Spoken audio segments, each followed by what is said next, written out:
भैया सॉरी। तो कैसे हैं आप लोग, स्वागत हो गया आपके हमारे और एक नई यूट्यूब वीडियो पे, जो कि क्या होने वाला है भाई, लेक्चर नंबर 4। किसका भाई? अमीन्स का। ठीक है भैया, लास्ट लेक्चर्स में मैंने प्रिपरेशन और उसका केमिकल रिएक्शन वगैरह वगैरह को बता दिया था। ठीक है, लास्ट रिएक्शन में हमने केमिकल रिएक्शन को स्टार्ट किया था। उसमें मैंने अलग अलग आपको हिंसबर्ग रिएजेंट बताया था, फिर आपको कार्बोलामाइन रिएक्शन बताया था, और क्या नाम है आपका, एनिलीन में आप मोनोप्रोट कैसे निकालोगे, ये सब मैंने कवर कर दिया था। ठीक है, फिर हमने इलेक्ट्रोफिलिक सब्स्टिट्यूशन रिएक्शन कल स्टार्ट किया था। उससे मैंने तीन चीजों का कंप्लीट कर लिया था, जैसे कि एक नाइट्रेशन था, एक ब्रोमिनेशन था, और एक क्या था सर, एक क्या था अपना सल्फोनेशन था। ठीक है, आज हमारा क्या है, चौथा और पांचवा। एक होगा फ्रीडल क्राफ्ट रिएक्शन, और आपका बेंजीन सॉल्ट से, बेंजीन डाइजोनियम क्लोराइड जो उसका सॉल्ट बनता है एनिलीन से, वो दोनों कवर करके आज का हमारा मतलब कॉन्सेप्चुअल पार्ट खत्म हो जाएगा। फिर हम लोग इसी लेक्चर पे आज क्या देखेंगे, पीवाईक्यू भी देखेंगे। ठीक है, तो वह चैनल पे नहीं हो तो लाइक करो, सब्सक्राइब करो। आज हम लोग देखेंगे अपना हमारा चौथा रिएक्शन, जो है क्या, फ्रीडल क्राफ्ट रिएक्शन। ये भैया कंटिन्यूएशन में, ठीक है, कंटिन्यूएशन में है इन द सेंस की जैसे लास्ट तीन लेक्चर्स, मतलब लास्ट वाले लेक्चर में मैंने केमिकल रिएक्शन स्टार्ट किया था, ये फ्रीडल क्राफ्ट इलेक्ट्रोफाइल के अंदर आता है, इलेक्ट्रोफाइल केमिकल रिएक्शन के अंदर आता है। तो मैं यही बोल रहा हूँ कि सबके आपस में कंटिन्यूएशन में। ठीक है, तो हमारा चौथा टॉपिक क्या है, देखिए, इलेक्ट्रोफिलिक सब्स्टिट्यूशन रिएक्शन के चौथा टॉपिक क्या है, फ्रीडल क्राफ्ट रिएक्शन। ठीक है, अब भैया बात क्या है, फ्रीडल क्राफ्ट रिएक्शन दो टाइप का होता है। दो टाइप का क्या क्या होता है भाई? एक होता है एसाइलेशन, ठीक है, और दूसरा क्या होता है, अल्काइलेशन होता है। चलिए ठीक है सर, असाइलेशन और अल्काइलेशन दोनों फ्रीडल क्राफ्ट रिएक्शन होता है। ठीक है, अब सर असाइलेशन में हम लोग क्या ऐड करते हैं और अल्काइलेशन में क्या ऐड करते हैं? तो बाबू असाइलेशन में हम लोग क्या ऐड करते हैं, C double bond O, acyl यानी कि असाइल ग्रुप, या असाइलेशन यानी कि यहाँ पर असाइल ग्रुप प्रेजेंट है, यानी कि यहाँ पर देखिए सी डबल बॉन्ड ओ और CH3, हम लोग ये किस पे ऐड करते हैं, एसाइलेशन में। ठीक है, और अल्काइलेशन में हम लोग ऐड क्या करते हैं, ओनली CH3, और यहाँ पर प्लस है तो ये इलेक्ट्रोफाइल की तरह जनरेट होता है, तभी ये क्या नाम है अपना, अल्काइलेशन है। ठीक है, अल्काइलेशन यानी कि अल्काइल पार्ट को ऐड करना, एसाइलेशन यानी कि असाइल पार्ट को ऐड करना। असाइल पार्ट क्या होता है, सी डबल बॉन्ड ओ के साथ जो भी लगा हुआ वो क्या, असाइल ग्रुप, यानी कि सी डबल बॉन्ड ओ जो है वो है आपका असाइल ग्रुप। ठीक है, अब बाबू एक इंटरेस्टिंग बात क्या आपको पता है, इंटरेस्टिंग बात क्या है बाबू, CH3। इंटरेस्टिंग बात क्या है, इंटरेस्टिंग बात क्या है, इंटरेस्टिंग बात यह है कि aniline doesn't show Friedel Crafts reaction. Aniline भैया दिखाता ही नहीं है फ्रीडल क्राफ्ट रिएक्शन। क्यों नहीं दिखाता है सर, अभी हम आपको उसका रीजन बताएंगे। ठीक है, aniline doesn't show Friedel Crafts reaction, यानी कि जब आप एनिलीन आपके पास, ठीक है, जब एनिलीन में जैसे मान लीजिए CH3 सी डबल बॉन्ड हो, Cl ले लिए, किसका प्रेजेंस में, AlCl3 के प्रेजेंस में। ठीक है, तो यहाँ पर आपको कोई प्रोडक्ट देखने को नहीं मिलेगा, यहाँ पर आपको कोई प्रोडक्ट देखने को नहीं मिलेगा। क्यों नहीं मिलेगा सर, अभी मैं आपको इसका रीजन बताता हूँ। ऐसा सेम रीजन किसका है, फिनॉल का है, जो मैंने लास्ट लेक्चर आपका अल्कोहल फिनॉल ईथर पढ़ाया था ना, उस सॉरी लास्ट के सेकंड लास्ट में। ठीक है, वो उसका भी कॉन्सेप्ट ऐसा ही है और इसका भी कॉन्सेप्ट ऐसा ही है। क्या ऐसा कॉन्सेप्ट है सर, वैसा ही कॉन्सेप्ट है, अभी आपको वैसा ही कॉन्सेप्ट बताएंगे हम। ठीक है, मेरे बात को जरा गौर फरमाइएगा भैया, aniline Friedel Crafts reaction show नहीं करता है, ये क्या, असाइलेशन, और यहीं पर क्या है बाबू, ये है अल्काइलेशन का भी दिखा देते हैं आपको। यहाँ पर NH2, यहाँ पर क्या होता है, CH3Cl होता है, और क्या है, AlCl3। तो ये ना ही अल्काइलेशन शो करता है, ना ही आपका एसाइलेशन शो करता है। ठीक है, क्यों नहीं शो करता है, अभी आपको इसका रीजन बताएंगे। और मान लीजिए नॉर्मल कंपाउंड में एसाइलेशन और अल्काइलेशन कैसे होता है, मान लीजिए ये क्या है, ये मान लीजिए आपका CH3 है। ठीक है, यहाँ पर जब आप AlCl3 दोगे, मतलब सॉरी, यहाँ पर जब आप जैसे CH3Cl दोगे AlCl3 के प्रेजेंस में, तो यहाँ पर कैसे हो जाता था आपको याद है ना, यहाँ पर ऊपर CH3 बरकरार रहता था, और यहाँ पर इसके पोजीशन में जैसे AlCl3 और यहाँ से Cl, एकदम ध्यान लगाइए, AlCl3 नीचे है और यहाँ CH3Cl है। ठीक है, तो AlCl3 और Cl AlCl4 के ऊपर माइनस बना लेगा और CH3 के ऊपर प्लस बना देगा। तो ये जो डबल बॉन्ड है ये अटैक करके CH3 को यहाँ पर लगा, सॉरी, यहाँ पर CH3 को लगा देता है। ठीक है, अब यहाँ पर भैया हमारा मुद्दा क्या है कि Friedel Crafts reaction aniline show क्यों नहीं करता है। ठीक है, पहले आप इसको नोट कर लीजिए जल्दी से, इसको नोट कर लीजिए बाबू जल्दी से। यहाँ पर लिख लेते हैं, क्या लिख लेते हैं अभी बताते हैं क्या लिखेंगे। Why aniline doesn't show Friedel Crafts reaction. Aniline क्यों नहीं फ्रीडल क्राफ्ट रिएक्शन दिखाता है? क्यों ऐसा है कि एनिलीन फ्रीडल क्राफ्ट रिएक्शन नहीं दिखा सकता है? अगर आप मेरे को अल्कोहल फिनॉल ईथर से फॉलो कर रहे हो, या फिर आप मेरा अल्कोहल फिनॉल ईथर को अभी जाके पढ़ सकते हो, ठीक है, अगर आपको डाउट हो उस पर तो। नहीं है तो आइए इसको देखते हैं हम लोग। यहाँ पर भैया एनिलीन है, ठीक है, यहाँ पर क्या सर एनिलीन है, एनिलीन है, ठीक है। यहाँ पर क्या है CH3Cl, मान लीजिए अल्काइलेशन चल रहा है, ठीक है, किसके प्रेजेंस में? AlCl3 के प्रेजेंस में। तो यहाँ पर आपको पता है क्या होता है? AlCl3 क्या है बाबू? AlCl3 लुईस बेस है। सर क्या बोल रहे हैं? AlCl3 इलेक्ट्रोफाइल है। सर वापिस से क्या बोल रहे हैं भैया? ये बोल रहे हैं हम इलेक्ट्रोफाइल, यानी कि आइदर इसके ऊपर पॉजिटिव चार्ज है और या फिर इसके पास वैकेंट ऑर्बिटल है, ठीक है। तो देखिए AlCl3 यानी कि एल्युमिनियम कितना है 13, तो 2,8,3, और क्लोरीन कितना है 17, तो 2,8,7, ठीक है। तो देखिए Al के पास वैलेंस शेल में कितने इलेक्ट्रॉन है? 3, तो ये कितने बॉन्ड बना रहे हैं क्लोरीन के साथ? 3। देखिए Al है, एक बॉन्ड इधर, एक बॉन्ड इधर, एक बॉन्ड इधर, एक बॉन्ड इधर। अब देखिए एल्यूमिनियम का 1 2 3 4 5 6, एल्यूमिनियम टोटल उसके वैलेंस शेल में अब कितने इलेक्ट्रॉन हो गए? 6। पर भैया एल्यूमिनियम को स्टेबल होने के लिए या फिर कंप्लीट ऑक्टेट पाने के लिए 8 इलेक्ट्रॉन होना चाहिए उसके वैलेंस शेल पे, ठीक है। पर यहाँ पर कितना हो रहा है? 6 हो रहा है। 1 2 3 4 5 6। अरे सर 2 इलेक्ट्रॉन कमी है। हाँ बाबू, इसके पास 2 इलेक्ट्रॉन कमी है, यानी कि इसके पास क्या है? वैकेंट ऑर्बिटल है। इसके पास क्या है? वैकेंट ऑर्बिटल है, यानी कि यहाँ पर अब इलेक्ट्रॉन आ सकता है, ठीक है। इसका ऑक्टेट कंप्लीट नहीं है, ये इसका सेक्सटेट कंप्लीट, यानी कि इसके वैलेंस शेल पे 6 इलेक्ट्रॉन है, ठीक है। सेक्सटेट सुनते ही कुछ गलत ना सोचना, यानी कि 6 इलेक्ट्रॉन। तो भैया AlCl3 के एल्यूमिनियम में वैलेंस शेल में कितने इलेक्ट्रॉन है? 6 इलेक्ट्रॉन है, पर ऑक्टेट के लिए कितने? 8, यानी कि ये अभी तक पूरा क्या है? नोबल गैस कॉन्फ़िगरेशन इसको मिला नहीं है, तभी ये क्या करेगा? अब ये इसके पास क्या है? वैकेंट ऑर्बिटल है, ठीक है सर, वैकेंट ऑर्बिटल है। तो अब यहाँ पर क्या होगा सर? वैकेंट ऑर्बिटल होने के वजह से ये देखिए, ये जो एनिलीन है, ठीक है, ये जो एनिलीन है NH2 का लोन पेयर, ठीक है, और यहाँ पर क्या है? AlCl3 और CH3Cl है। तो यहाँ पर देखिए Al है, यहाँ Cl है, Cl है, Cl। यहाँ पर जो NH2 है ना, वो डायरेक्ट क्या करता है? फर्स्ट डायरेक्टली क्या करता है? इसके वैकेंट ऑर्बिटल पे अटैक करता है। क्यों अटैक करता है भैया? NH2 के पास क्या है? लोन पेयर है। लोन पेयर नेगेटिव और pi bond act as a nucleophile, यानी कि वो इलेक्ट्रोफाइल के ऊपर अटैक करते हैं। अब AlCl3 कैसे कैसे इलेक्ट्रोफाइल है? वैकेंट ऑर्बिटल वाले इलेक्ट्रोफाइल है। तो NH2 जहां पर दिखता है ना वैकेंट ऑर्बिटल, तो एकदम धड़ाक से उस पर अटैक कर देता है, ना कि CH3 पे अटैक करता है, ना कि तेरा CH3 प्लस पे अटैक करता है, ठीक है।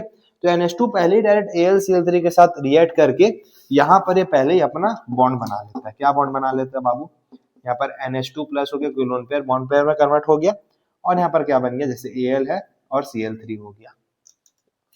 यहाँ पर ऊपर अपना ही रासलीला खेल लेता है, ठीक है। अब भैया रासलीला खेलने से क्या हुआ? जो नाइट्रोजन के पास लोन पेयर था, वो क्या कर दिया? अटैक कर दिया अपने AlCl3 के वैकेंट ऑर्बिटल पे। तो उसके पास कोई फ्री इलेक्ट्रॉन बचा नहीं, लोन पेयर बचा नहीं नाइट्रोजन के ऊपर। तो अब क्या होगा कि उसके पास कोई लोन पेयर बचा ही नहीं, यानी कि उसके पास अटैक करने का अब कोई साधन ही नहीं बचा। तो यहाँ पर जो CH3, मान लीजिए जब CH3 प्लस हो गया, उसके ऊपर कोई अटैक करने के लिए है ही नहीं, तब ये फ्रीडल क्राफ्ट रिएक्शन शो नहीं करता है। समझ गए बाबू? तब ये क्या फ्रीडल क्राफ्ट रिएक्शन शो नहीं करता। डायरेक्ट सिंपल मीनिंग में सर इसका रीजन क्या देंगे आप? इसका रीजन ये देंगे हम कि जो एनिलीन का लोन पेयर है वो CH3Cl से पहले ही AlCl3 के वैकेंट ऑर्बिटल पे अटैक कर देता है, क्योंकि AlCl3 क्या है? इलेक्ट्रोफाइल है। कैसे इलेक्ट्रोफाइल है? सेक्सटेट इलेक्ट्रोफाइल है, यानी कि उसका ऑक्टेट कंप्लीट नहीं है, ठीक है सर। ऐसा क्यों करता है भैया? जब भी लोन पेयर नेगेटिव या पाई, ये तीनों क्या? न्यूक्लियोफाइल, जब भी ये वैकेंट ऑर्बिटल को देखेंगे ना, थर्ड से उसमें अटैक कर देंगे, तभी उसके पास ऑल लोन पेयर बचेगा नहीं, तो वो CH3 प्लस के ऊपर अटैक कर ही नहीं सकते, ठीक है। तो सर आप इसका रीजन क्या लिख दोगे sir?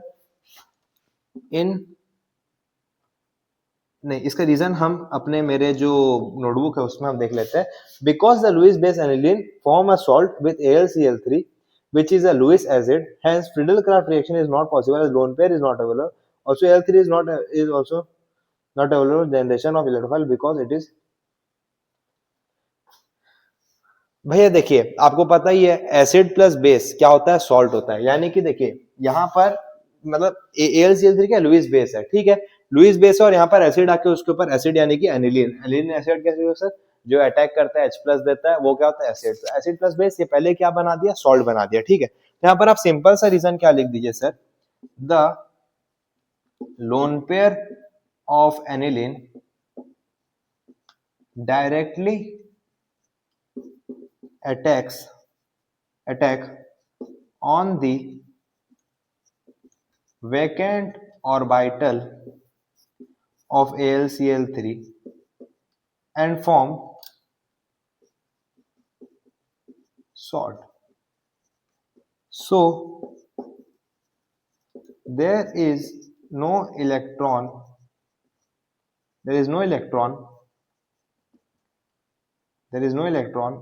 left, so there is no electron left with aniline to attack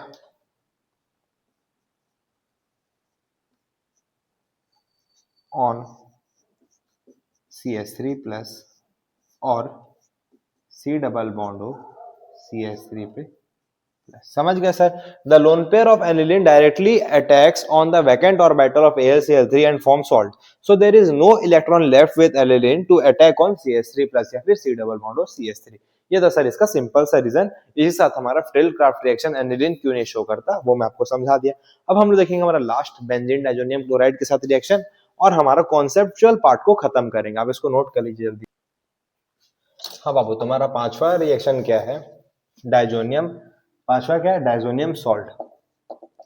diazonium salt क्या है बाबू, अभी बता रहे हैं। जैसे कि मान लीजिए यहाँ पर आप क्या ले लिए, अल्काइल ग्रुप के साथ NH2 ले लिए, इसमें आप क्या ऐड कर दिए, इसमें आप क्या ऐड कर दिए NaNO2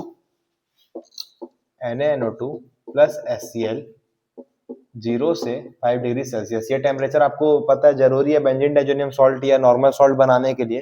तो यहाँ पर क्या होगा, R N2 पे प्लस और Cl पे माइनस हो जाएगा, ठीक है। वहीं पर आप R की जगह भी क्या ले लिए, बेंजीन ग्रुप ले लिए और यहाँ पर क्या लगा हुआ है NH2। तो अब इसको जब NaNO2 और HCl दोगे 0 से 5 डिग्री सेल्सियस पे, तो ये क्या बन जाएगा, या बेंजीन रिंग है, ठीक है। और यहाँ पर क्या हो जाएगा, N2 पे प्लस और Cl पे माइनस। इसका नाम क्या है, बेंजीन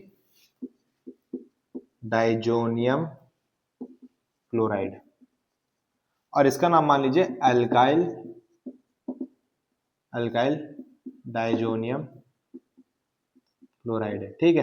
तो भाई अब यहाँ पर बात क्या है कि आप क्या ले लिए, बेंजीन डाइजोनियम क्लोराइड और अल्काइल डाइजोनियम क्लोराइड। यहाँ पर आपको कैसे मिल गया, आप सिंपली अमीन लिए या एनिलीन लिए, उसमें NaNO2 और HCl दिए, तो आपको क्या मिल गया, बेंजीन डाइजोनियम क्लोराइड या फिर एलाइल क्लोराइड, ठीक है, एलाइल बेंजोनियम क्लोराइड। तो भैया यहाँ पर क्या है, यहाँ पर क्या है, यहाँ पर ज्यादा स्टेबल कौन है, यानी कि RN2 प्लस और Cl माइनस ज्यादा स्टेबल है कि बेंजीन डाइजोनियम क्लोराइड ज्यादा स्टेबल है। यहाँ पर ज्यादा स्टेबल क्या है, ये वाला है, ये क्या अनस्टेबल है।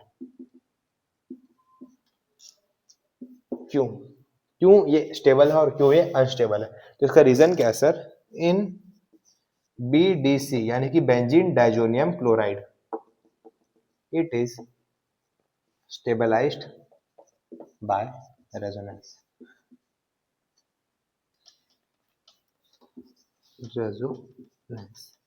यानी कि भैया आपको बेंजीन डाइजोनियम क्लोराइड, आपको क्वेश्चन एग्जाम में आ जाएगा अगर कि बेंजीन डाइजोनियम क्लोराइड ज्यादा स्टेबल है कि आपका नॉर्मल क्लोराइड ज्यादा स्टेबल है, तो आपका रीजन क्या है, बेंजीन डाइजोनियम क्लोराइड। क्यों, क्योंकि यहाँ पर क्या रेजोनेंस हो रहा है। कैसे हो रहा है सर, देखिए यहाँ पर पॉजिटिव यानी कि डबल बॉन्ड, ये N2 कैसे लिखाता है, N2 कैसे लिखाता है, N2 कैसे लिखाता है बाबू, यहाँ पर N है मान लीजिए, यहाँ ट्रिपल बॉन्ड N है और यहाँ पर क्लोरीन है, तो अगर N2 के ऊपर प्लस और एक क्लोरीन के ऊपर माइनस, तो double bond single bond double bond, यहाँ पर क्या हो रहा है, रेजोनेंस हो रहा है, तो यहाँ पर क्या होगा, सॉरी कॉन्जुगेशन हो रहा है, यहाँ पर क्या होगा, रेजोनेंस होगा। तो because of resonance in benzene diazonium chloride it is stabilized by resonance, so it is more stable than alkyl diazonium chloride. ये इसका सिंपल सा रीजन है। अब मैं आपको अलग अलग बेंजीन डाइजोनियम क्लोराइड के साथ आप क्या क्या कंपाउंड को रिएक्ट करवाओगे और आपको क्या क्या प्रोडक्ट मिलेगा वो बताता हूँ, ठीक है, आप इसको नोट कर लीजिए। तो इसका अलग अलग रिएक्शन क्या है सर, ठीक है। तो यहाँ पर आप क्या ले लोगे, एनिलीन ले लिया, ठीक है, NH2, इसमें आप क्या दे दिए, HNO2 प्लस क्या, HCl, 0 से 5 डिग्री सेल्सियस, नहीं HNO2 नहीं था, क्या था बाबू, NaNO2 था, ठीक है, क्या था, NaNO2, 0 से 5 डिग्री सेल्सियस, या फिर इसके जगह क्या दे दिए, डायरेक्ट HNO3 दे दिए, 0 से 5 डिग्री सेल्सियस के साथ टेम्परेचर मेंटेन करके, ठीक है, 0 से 5 डिग्री सेल्सियस पे। तो ये कैसे टूट जाएगा, बेंजीन डाइजोनियम क्लोराइड बना देगा, यानी कि N2 के ऊपर प्लस और क्लोरीन के ऊपर माइनस। अब इसको अलग अलग चीजों से हम लोग रिएक्ट करवाएंगे तो हमें क्या प्रोडक्ट मिलेगा। अगर आप इसमें Cu2 Cl2 के साथ इसको रिएक्ट करा दिए तो यहाँ पर आपको बेंजीन डाइजोनियम मतलब कि N2 और Cl माइनस के ऊपर से हटके यहाँ पर क्लोरीन लग जाएगा, ठीक है। अगर आप इसको KCN के साथ रिएक्ट करवा दिए तो यहाँ पर आपको उसके जगह पे Cn लग जाएगा, ठीक है। अगर आप KCN हो गया अपना, ठीक है, और मान लीजिए HbF4 के साथ इसको रिएक्ट करवा दिए, अगर मान लीजिए आपने इसको किस साथ करवा दिया, HbF4, तो यहाँ पर आपको क्या मिल जाएगा, फ्लोरोबेंजीन मिल जाएगा, ठीक है, या नाइट्राइल बेंजीन हो गया, ठीक है, ये हो गया। अगर मान लीजिए आप इसको H3PO2 और वाटर दोनों साथ में आप अगर दे दिए तो यहाँ पर आपको क्या मिल जाएगा, नॉर्मल बेंजीन रिंग मिल जाएगा। सबको आपको याद कर लेना है, ठीक है। अगर आपने इसमें सिर्फ और सिर्फ वाटर दे दिया, सिर्फ और सिर्फ पानी दे दिया, तो यहाँ पर आपको सिंपली क्या मिल जाएगा, OH मिल जाएगा। पर अभी दो इंपॉर्टेंट रिएक्शन अभी मैं आपको लिखवाता हूँ, ठीक है, पानी मिल जाएगा। अब बाबू इसके बाद एक इंपॉर्टेंट रिएक्शन क्या है, इसके बाद इंपॉर्टेंट रिएक्शन क्या है, हाँ एक और है।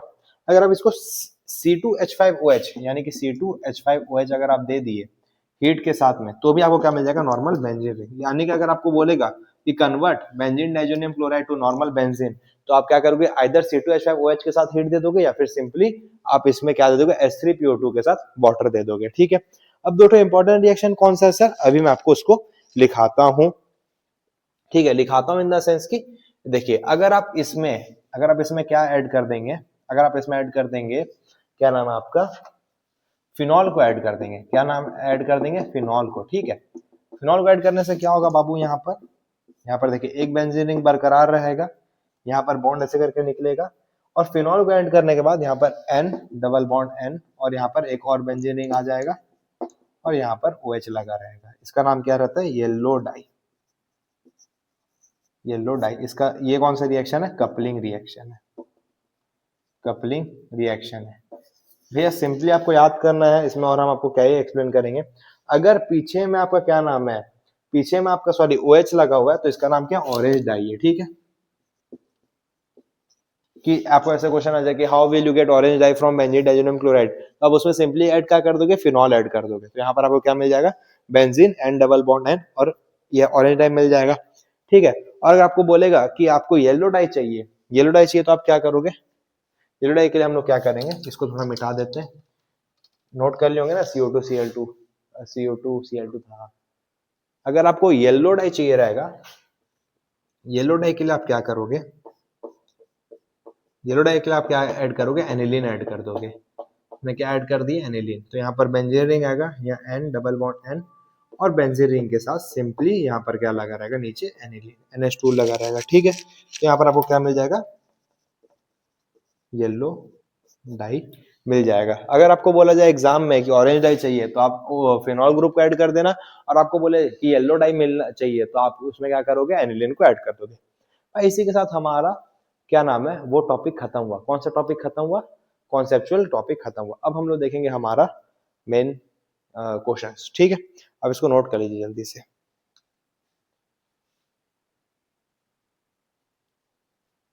नोट कर लीजिए इसको जल्दी से। अब हमारा क्या स्टार्ट होगा बाबू, क्वेश्चन स्टार्ट होगा। क्या स्टार्ट होगा बाबू, क्वेश्चन स्टार्ट होगा बाबू। तुम्हारा पहला क्वेश्चन क्या है, arrange the following compound in increasing order of boiling point. पहला क्या है, हाँ भाई, तो अब क्या हमारा क्वेश्चन, अरेंज करना है increasing order of boiling point, ठीक है। बॉइलिंग पॉइंट का कॉन्सेप्ट क्या बोलता है सर, जितना ज्यादा हाइड्रोजन बॉन्डिंग यानी कि उस कंपाउंड का बॉइलिंग पॉइंट उतना ही बढ़ जाएगा।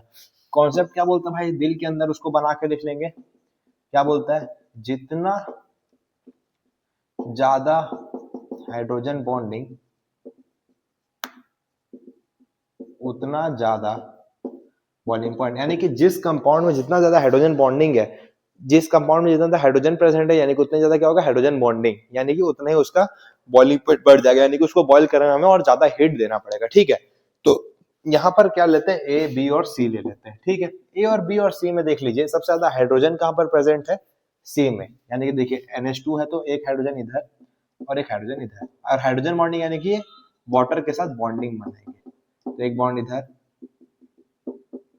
और एक बॉन्ड इधर, ये क्या करेगा वाटर के साथ बॉन्ड बनाएगा। यानी कि देखिए सी में 2 हाइड्रोजन बॉन्डिंग है, बी में कोई हाइड्रोजन बॉन्डिंग नहीं, क्योंकि यहाँ पर नाइट्रोजन के साथ कोई भी हाइड्रोजन प्रेजेंट नहीं है, नाइट्रोजन के साथ हाइड्रोजन प्रेजेंट रहना चाहिए। ठीक है, ये टर्म्स एंड कंडीशन है।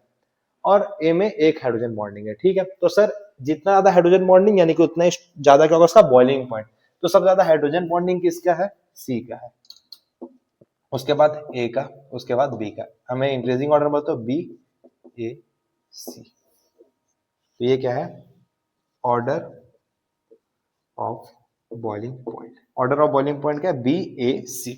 ठीक है भैया, जितना ज्यादा हाइड्रोजन बॉन्डिंग उतना ही ज्यादा क्या होगा उसका बॉइलिंग पॉइंट होगा। ठीक है, तो बी में सबसे कम, क्योंकि यहाँ पर कोई हाइड्रोजन बॉन्डिंग नहीं है, उसके बाद ए में क्योंकि इसके पास क्या है एक हाइड्रोजन बॉन्डिंग है, और यहाँ पर सी क्योंकि इसके पास 2 हाइड्रोजन बॉन्डिंग है। ठीक है, नाइट्रोजन में नहीं, और यहाँ हाइड्रोजन देखिए O, और यहाँ पर क्या है H है, और यहाँ पर क्या H है, तो ये क्या हाइड्रोजन बॉन्डिंग है। ठीक है, होप करता हूं आपको समझ में आया होगा पहला क्वेश्चन। ठीक है, हम लोग अपना दूसरा क्वेश्चन क्या है बाबू, arrange the following compound in increasing order of solubility. Solubility यानी कि जितना ज्यादा हाइड्रोजन बॉन्डिंग उतना ही अच्छा से अपना एनिलीन जो है वो सॉल्युबल होगा।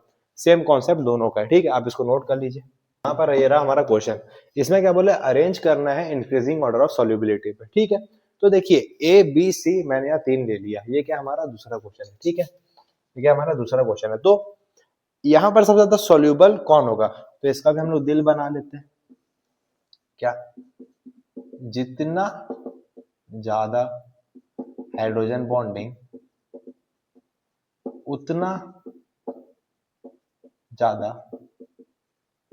सॉल्युबिलिटी, पर एक और दिल, पर ऊपर वाला कॉन्सेप्ट सिर्फ किसके लिए, ऊपर वाला कॉन्सेप्ट सिर्फ किसके लिए, अल्काइल के लिए। अल्काइल के लिए मतलब सर यानी कि देखिए C2H5 है, CH3 है, C5H10 है, ये सब के लिए। ठीक है, पर बल्कि बेंजीन रिंग के लिए ये कॉन्सेप्ट लागू नहीं होता है। क्यों सर, क्योंकि बल्कि बेंजीन रिंग जो है ना वो बहुत ज्यादा बड़ा होने के कारण NH2 का जो NH2 जो यहाँ पर देखिए 2 हाइड्रोजन प्रेजेंट है, पर लेकिन ये फिर भी हाइड्रोजन बॉन्डिंग नहीं बना पाएगा। क्यों, क्योंकि यहाँ पर जो बल्कि बेंजीन रिंग है ना वो ना पूरा एकदम उसको ऑक्यूपाई कर लेगा और वाटर के साथ हाइड्रोजन को रिएक्ट करने नहीं देगा। ठीक है, तो फिर सबसे ज्यादा सॉल्युबिलिटी यानी कि सबसे अच्छा पानी में घुल मिल कौन जाएगा। अरे सर आप क्या बार बार एक ही चीज, बाबू मीनिंग को समझो।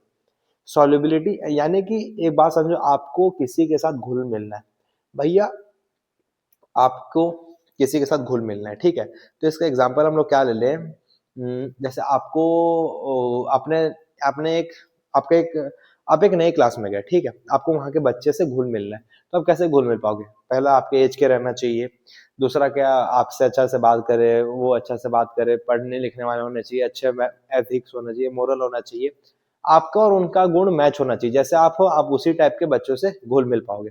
भैया आप अनपढ़ गंवार जाहिल, आपके सामने वाला बैठा है टॉपर, आपका और उसका कभी जीवन में दोस्ती नहीं होगा। ठीक है, तो आपका दोस्ती आपके जैसा होगा, तो सॉल्युबिलिटी भी यही होता है, यानी कि आप कैसे कितना ज्यादा सॉल्युबल हो सकते हो। तो भैया नाइट एनिलीन के केस में, अमीन के केस में यहाँ पर सॉल्युबिलिटी डिपेंड करता है हाइड्रोजन बॉन्डिंग पे, क्योंकि हाइड्रोजन वाटर के साथ जितना अच्छा से बॉन्ड बना पाएगा उतना अच्छे सॉल्युबल हो जाएगा, तो जितना ज्यादा हाइड्रोजन बॉन्डिंग उतना ज्यादा क्या सॉल्युबिलिटी। तो सबसे ज्यादा हाइड्रोजन बॉन्डिंग किसके पास है, सी के पास है, क्योंकि 2 हाइड्रोजन है, देखिए एक यहाँ एक यहाँ, सबसे ज्यादा किसका हो जाएगा, सी का हो जाएगा, फिर किसका हो जाएगा, बी का होगा, क्योंकि यहाँ पर है अब ए का। अब बोलोगे सर मैं एक चीज, यही चीज बोला आपको कि ए में 2 हाइड्रोजन बॉन्डिंग है, पर बी में कोई हाइड्रोजन बॉन्डिंग सॉरी एक हाइड्रोजन बॉन्डिंग है, फिर भी बी का सॉल्युबिलिटी ज्यादा क्यों है, क्योंकि यहाँ पर क्या है बाबू, जो बल्कि बेंजीन रिंग है वो अलाउ नहीं कर रहा है NH2 को हाइड्रोजन बॉन्डिंग बनाने के लिए। इसका रीजन मैंने सॉल्युबिलिटी हमारे लेक्चर 2 पे दे रखा है। ठीक है, तो ये क्या है हमारा ऑर्डर है, इंक्रीजिंग ऑर्डर बोला था, तो ये क्या हो जाएगा, ए का सबसे ज्यादा हो जाएगा, सॉरी ए का सबसे कम होगा, फिर बी, फिर सी का। होप करता हूँ आपको समझ में आया होगा। अब हम लोग देखेंगे हमारा तीसरा क्वेश्चन। ठीक है, अब इसको नोट कर लीजिए जल्दी से। तो अब क्या, arrange the following in increasing order of basic strength in aqueous solution. भैया एक्वस सॉल्यूशन और नॉर्मल में तीसरे लेक्चर में मैंने एकदम एक नंबर का डिस्क्रिप्शन दिया था, आप उसको जाके जरूर से देखिए, तीसरे दूसरे पे, ठीक है।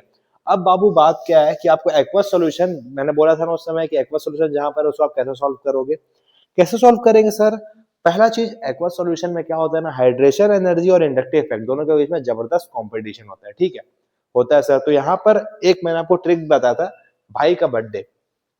भाई का बर्थडे सर क्या है, यानी कि मान लीजिए अगर इथाइल ग्रुप कनेक्टेड है बेंजीन के साथ, अगर इथाइल है तो सबसे ज्यादा स्टेबल ऑर्डर का हो जाएगा उसका 23-10, यानी कि सबसे ज्यादा स्टेबल होगा 2 डिग्री, फिर 3 डिग्री, फिर 1 डिग्री, फिर 0 डिग्री।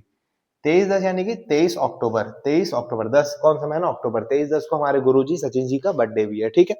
और अगर मिथाइल ग्रुप कनेक्टेड है उसके साथ तो ये 3-1 चेंज होके 31-30 हो जाता है। ये एक्सक्लूसिव कंटेंट सिर्फ आपको हमारे लेक्चर्स पे देखने को मिलेगा, ठीक है। यहाँ पर आपको बेसिक स्ट्रेंथ निकालने के लिए मैंने बताया था कॉन्जुगेट एसिड बनाओ, ये बनाओ, पर यहाँ पर भी आपको एग्जाम में डायरेक्ट इसका क्या बताना है, ऑर्डर बताना है, ठीक है।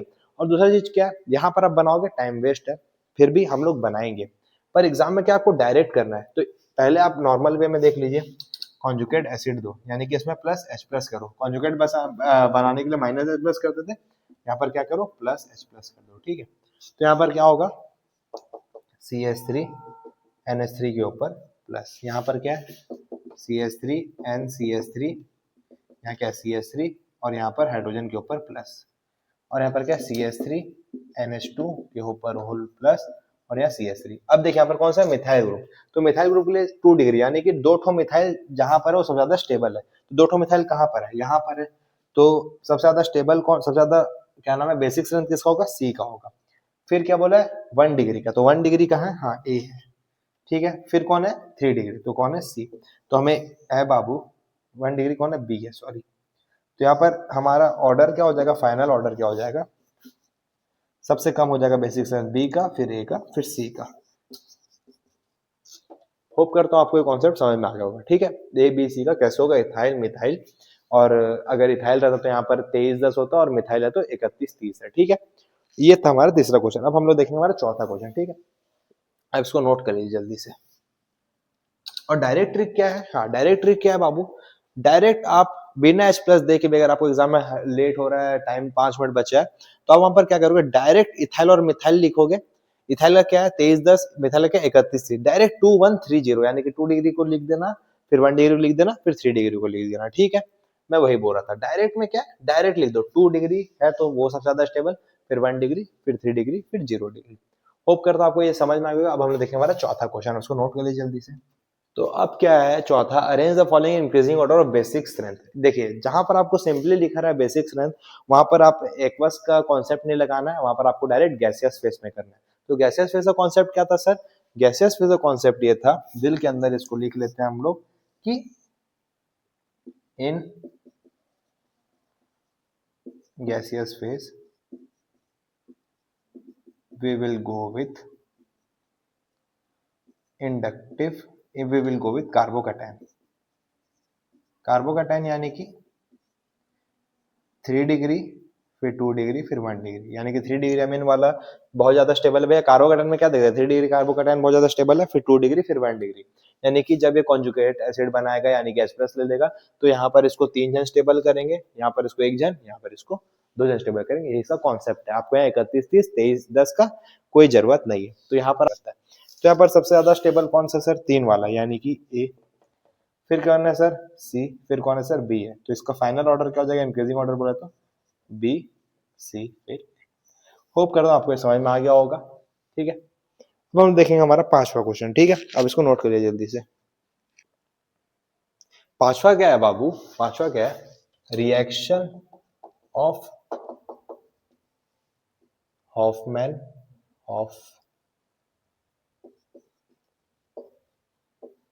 Bromamide synthesis. Hofmann bromide synthesis का हमें क्या बताना है बाबू, आज रिएक्शन बताना है, ठीक है। तो यहाँ पर रिएक्शन बताने का इन द सेंस क्या है सर, कि हमें हॉफमैन ब्रोमाइड सिंथेसिस का हमें क्या बताना है, सिंथेसिस का हम लोग रिएक्शन कैसे बताएंगे, ठीक है। यहाँ पर हॉफमैन ब्रोमाइड सिंथेसिस में क्या होता था, C डबल बॉन्डो हट जाता था, ठीक है। तो मान लीजिए यहाँ पर हम लोग ले लिए CH3 C डबल बॉन्डो NH2, ठीक है।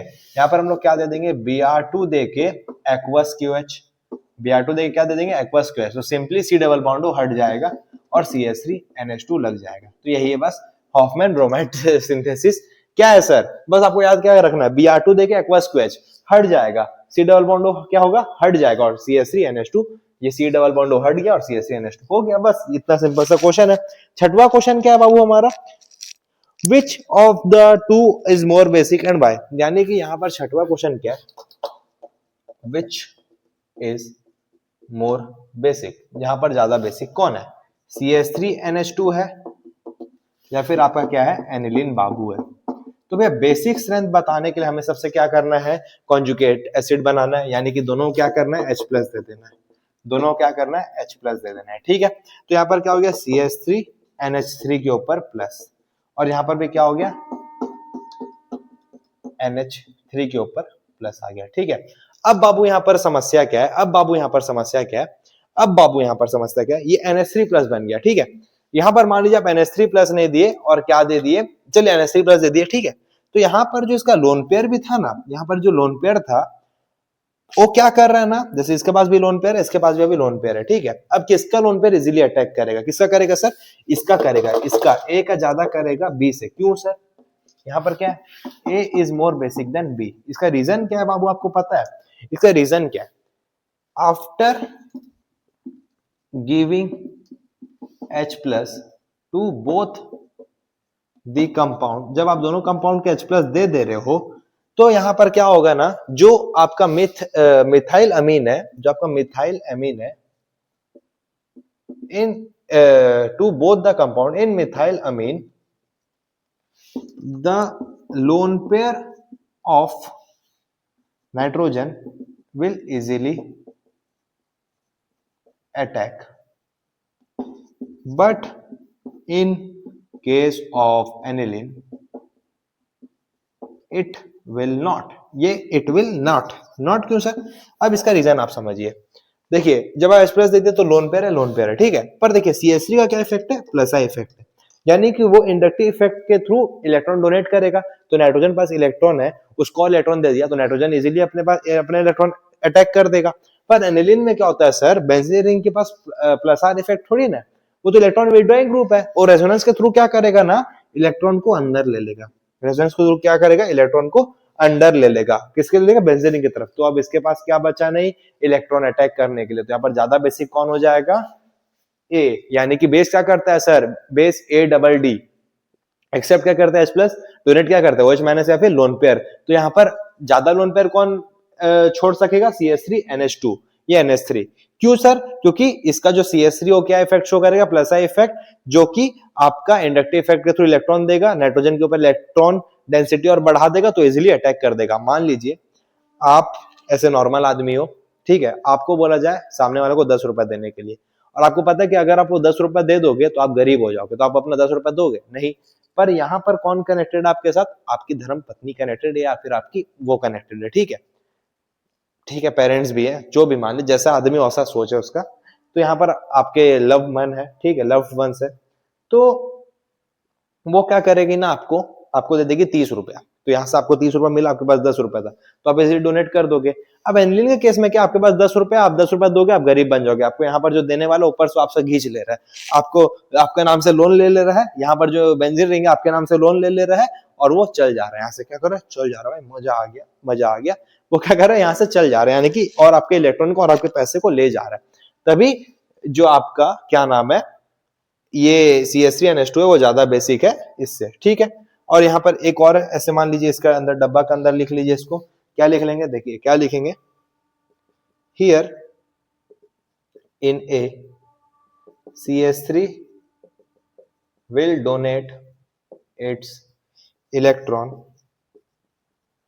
through inductive effect, but in B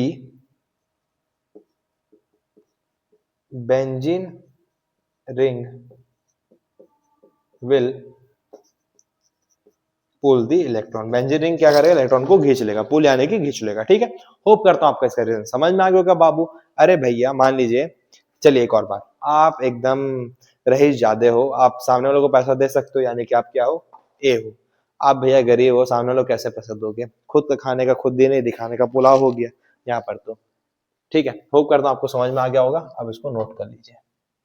आप क्या थालामाइड ले लोगे, ये क्या थालामाइड, उसमें आप क्या दो KOH। KOH से क्या होता है, O- निकलता है बेस, हाइड्रोजन पे अटैक करके वाटर बन के निकल जाता है। ठीक है, और N के ऊपर एक जख्म यानी कि माइनस देके चल जाता है। N तो भैया पूरा पार्टी ऑल नाइट वाला सीन में चलता है।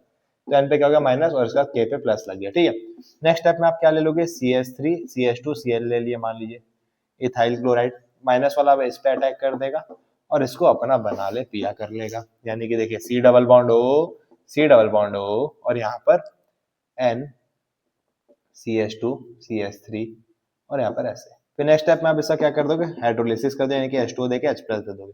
तो यहाँ पर भी OH लग जाएगा और यहाँ पर भी OH लग जाएगा। तो यहाँ पर क्या होगा बाबू, आपको मतलब है CH3 CH2 और NH2 हो जाएगा, प्लस में आपको क्या मिल जाएगा, थालामाइक एसिड मिल जाएगा। यानी कि ये कंपाउंड, ये छोकरा आपको मिल जाएगा। होप करता हूँ भाई आपको समझ में आ गया होगा। यहाँ पर आपका थालामाइड सिंथेसिस आपका मेन मोटिव क्या रहता है, आपको अमीन बनाना रहता है। ठीक है, आपको समझ में आ गया होगा बाबू। क्या है भैया, KOH ले लिए, पहले स्टेप में माइनस हाइड्रोजन ले गया, वाटर बन गया, CH3 CH2 Cl दिए, OH लग गया, हाइड्रोलिसिस करने के बाद बन गया। बस सिंपल यही है, आपको नोट कर लीजिए। चलो अब हम लोग देखेंगे कन्वर्जन। ठीक है, कन्वर्जन कैसा देखेंगे सर, जैसे मान लीजिए CH3 है, ठीक है, यहाँ पर क्या CH2 है, C डबल बॉन्ड है और यहाँ पर क्या है OH। ठीक है, OH है, और आपको इसको किस पे कन्वर्ट करना है, CH3 CH2 और C डबल बॉन्ड OH पे कन्वर्ट करना है। यानी कि बाबू आपको इधर से, ठीक है बाबू, क्या करना है आपको, यही है ना, हाँ बाबू यही है। यानी कि आपको ए बाबू यहाँ क्या कन्वर्ट करना है रे, ये ससुरा क्या कन्वर्ट करना है रे, कहाँ कन्वर्ट करना है रे।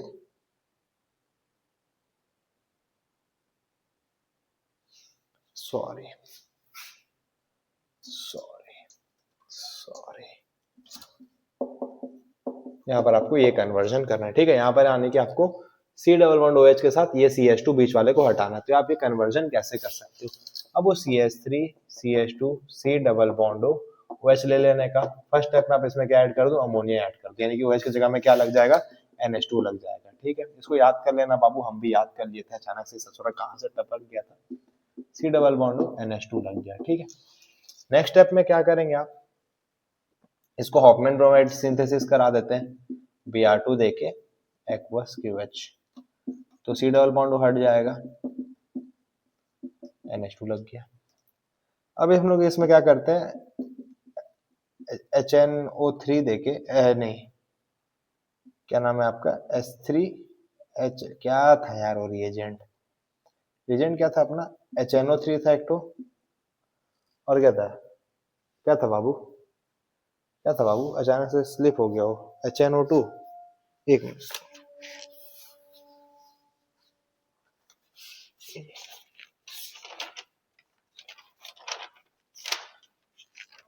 यहाँ पर आपको क्या करना है बाबू, NaNO2